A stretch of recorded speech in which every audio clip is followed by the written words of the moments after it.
ताप झाले नुसतं नेहमीची कटकट कटकट झाली. अगं हे काय मम्मी, तू पाणी कुठून आणलंस? अगं आज पाणीच नाही आलं. वापरायला पाणी तर पाहिजे ना, त्या पाटलीने करून पाणी घेऊन आली. पाण्याचा इतका त्रास झालाय ना, नेहमीच झालंय. त्याच्यातून ही लाईट एक एक तासाला जाते.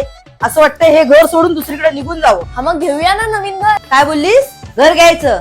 घर घेणं काय तुला खाऊ वाटलं? आता ठरवलं आणि घेतलं, एवढं सोपं नाही. हो माहितीये मला, पण आता घर घेणं सोपं झालंय. ते कसं काय?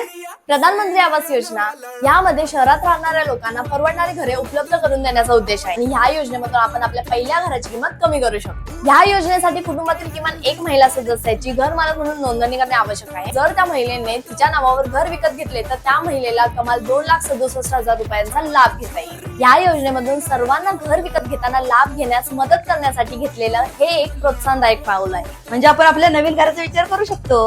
हो, हे बघ, मी आताच वेबसाईटवर अप्लाय करते. सरकारचे तर खूप खूप आभार आहेत.